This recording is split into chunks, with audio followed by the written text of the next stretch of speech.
આજે આપણે મધનો સાબુ બનાવીશું. તેના માટે મેં આ બેજ લીધું છે. હવે બેજ છે તેના આપણે નાના નાના ટુકડા કરી લઈશું. ત્યાર પછી આપણે આ મધનો સાબુ લીધો છે તેના પણ નાના નાના આપણે ટુકડા કરી લઈશું.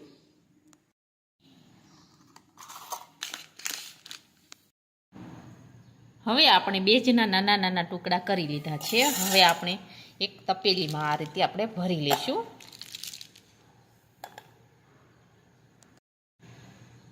હવે આપણે આ રીતે તપેલીમાં ભરી લીધા છે. હવે આપણે સાબુના પણ નાના નાના ટુકડા કરી લીધા છે. હવે આપણે સાબુના ટુકડા છે તેને આપણે મોળમાં નાખી દઈશું. આ રીતે ગોઠવી દેવાના છે મોળમાં.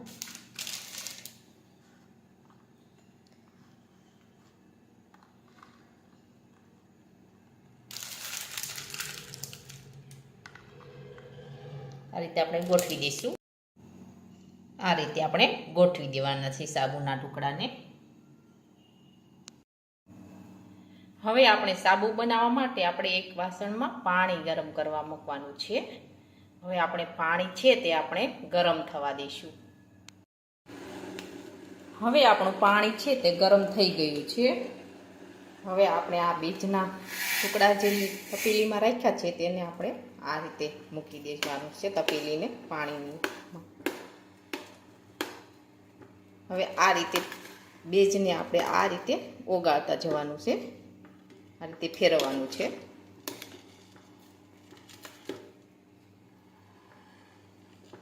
જ્યાં સુધી ઓગળી ન જાય ત્યાં સુધી આપણે આ રીતે ફેરવતા રહીશું.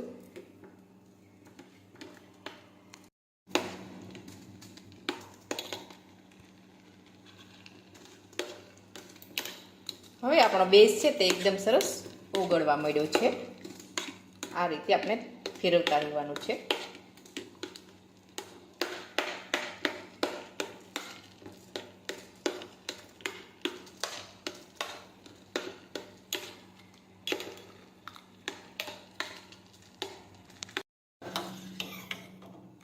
હવે આપણો બેઝ છે તે એકદમ સરસ ઓગળી ગયો છે. હવે આપણે તેને મોળમાં નાખી દઈશું.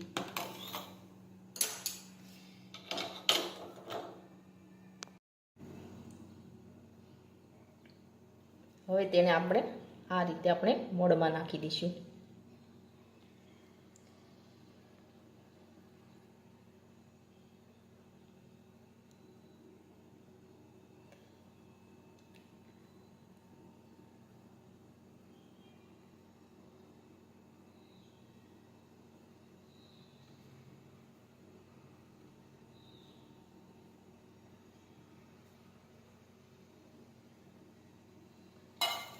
હવે આપણે આની થોડી વાર માટે આપણે જામવા દઈશું 15 થી 20 મિનિટ માટે.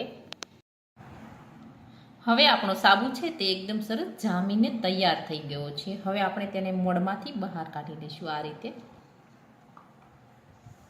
એકદમ સરસ આપણો સાબુ છે તે બનીને તૈયાર થઈ ગયો છે. હવે આપણે બધો સાબુ છે મોળમાંથી આપણે કાઢી દઈશું. હવે આપણો મધનો સાબુ છે તે એકદમ સરસ બનીને તૈયાર થઈ ગયો છે.